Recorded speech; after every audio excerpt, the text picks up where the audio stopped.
এই মুখটা এদিকে থাকবে, ঠিক আছে? এটা চেপে দিলেন। এবার এইখানে আছে সিলেক্টর আছে, ঠিক আছে? একটা আপনার ওয়াশ আছে, একটা ওয়াশ আছে, এদিকে ওয়াশ আছে, এদিকে স্পিন। এদিকে করে রাখলে জলটা এই ড্রামের মধ্যে এসে পড়বে, এই টাবটাতে, শোকানোরটাতে, ঠিক আছে? আর এটা এদিকে ঘুরিয়ে রাখলে জলটা এদিকে পড়বে, ঠিক আছে? এবার এইখানে যেগুলো আছে এখানে সব চালানোর জন্য এখানে 4টে সুইচ আছে, এখানে সব টাইমার আছে, ঠিক আছে? এটা হচ্ছে আপনার স্পিনের জন্য, এইটার জন্য, ঠিক আছে? এটা গোটাটা ঘুরিয়ে দেবেন এদিকে, 5 মিনিট পর্যন্ত আছে, 5 মিনিট আছে, ড্রাই করবে খালি। হ্যাঁ, এটা শুধু ঘুরবে, শুধু শোকানোর জন্য, শুকনো স্পিন টাপটার জন্য এইটা, ঠিক আছে? এটা আবার অটোমেটিক গিয়ে এখানে অফ হয়ে যাবে, এটা অটোমেটিক যাবে, ঘুরতে ঘুরতে গিয়ে এটা অফ হয়ে যাবে, এটা কাঁচা শেষ হয়ে গেল, ঠিক আছে? পানি ড্রেন করার জন্য, এটা হচ্ছে ড্রেন করার জন্য আছে, এদিকে ঘুরিয়ে দিলে জল বেরিয়ে যাবে, আর এদিকে থাকলে জল থাকবে। যখন কাঁচা হবে এইদিকে করে রাখবেন, জলটা থাকবে, আর এদিকে ঘুরিয়ে দিলে জল বেরিয়ে যাবে, ঠিক আছে? এটা হচ্ছে আপনার প্রোগ্রাম টাইপের আছে, এটা আপনার হার্ড ওয়াটার ওয়াশ আছে, ঠিক আছে?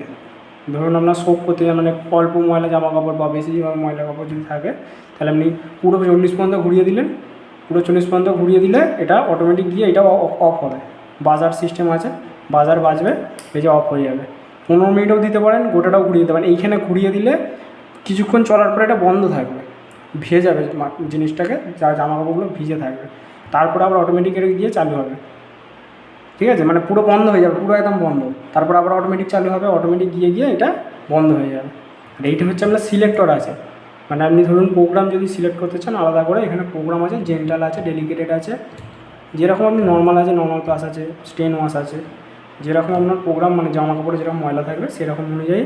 স্টেন ওয়াশে হচ্ছে আপনার দাগ জামা কাপড়, বা আপনার নর্মাল প্লাসে আছে নর্মাল জামা কাপড়, জেন্টাল আছে, ডেলিকেটেড আছে, দিয়ে আপনি ওইটা ঘুরিয়ে দিলে চালু হয়ে যাবে মেশিন, ঠিক আছে? আর এই স্পিনটা আপনাদের খালি আপনাকে খেয়াল রাখতে হবে, যখন এতে জামা কাপড় দেবেন, জামা কাপড় ভালো করে দিয়ে মানে খুলে খুলে দিতে হবে, ডালা হলে থাকলে হবে না, খুলে দিয়ে ভালো করে দিয়ে এইটা দিয়ে ভালো করে চেপে দিতে হবে, এটা যেন সমানভাবে বসে, এটা দিয়ে ভালো করে চেপে চেপে দিতে হবে, তারপরে অন করতে হবে, নাহলে মেশিন কিন্তু হেলবে এদিক ওদিক, ঠিক আছে? ব্যাস এইটা পুরো